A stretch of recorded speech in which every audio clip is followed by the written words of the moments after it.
Epithelium. Epithelium जो है वो दो तरह के, एक सिंपल इपिथेलियम और कंपाउंड इपिथेलियम। अब इनको क्लासीफाई हमने कौन से बेसिस पे किया? सिंपल इपिथेलियम जो है सिंगल लेयर की है।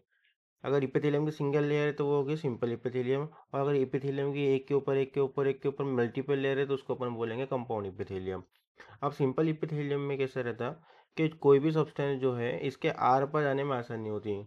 मतलब डिफ्यूजन डिफ्यूजन मतलब एक साइड से दूसरी साइड जाने में कोई भी सब्सटेंस को आसानी होती है इस लेयर के आर पर। डिफ्यूज़न फिल्ट्रेशन में, और कोई चीज़ सिक्रीट करनी है तो वो भी आसानी से हो जाएंगी, कोई चीज़ एब्जॉर्ब करनी है, absorption, secretion, diffusion and filtration.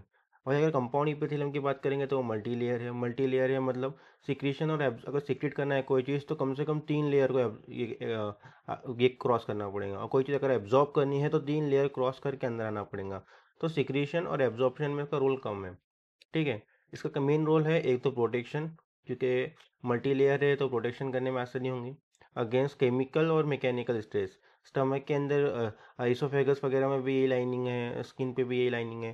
तो ये कैसा रहता है जो कोई भी अगर स्ट्रेस आया मैकेनिकल स्ट्रेस वगैरह, तो अगर ऊपर की एक लेयर अगर डैमेज भी हो गई तो नीचे के और 2 लेयर रहती है, तो और लेयर नीचे बन जाएंगे। और ये बनते रहती है, मतलब न्यू न्यू लेयर्स ऐड होती रहती है, तो ऊपर की लेयर अगर डैमेज भी होती रहे तो नीचे न्यू न्यू लेयर ऐड होके हमें प्रोटेक्शन देती है, जैसे फॉर एग्जांपल स्किन। ठीक है। अब जो सिंपल इपिथेलियम है जो सिंगल लेयर की है, हर वो इपिथेलियम जो सिंगल लेयर की बनी हुई है उसको हम सिंपल इपिथेलियम बोल देंगे। ऑन दी अब ये सिंगल इपिथेलियम के जो सेल्स है, अगर ये कैसे सेल्स है इसके बेसिस पे भी हमने इसको स्ट्रक्चरली मॉडिफाई किया। एक तो स्क्वैमस सेल हो सकते हैं, सेल जो है एकदम टाइल्स के जैसे पतले पतले, बीच में न्यूक्लियर जैसे सेल हो सकते हैं, या तो क्यूब जैसे सेल हो सकते हैं, मतलब उसका जो हाइट और ब्रेथ जो है वो सेम हो सकता है। ठीक है। या फिर कॉलम कॉलम मतलब लंबे लंबे लंबे लंबे लंबे सेल हो सकते हैं।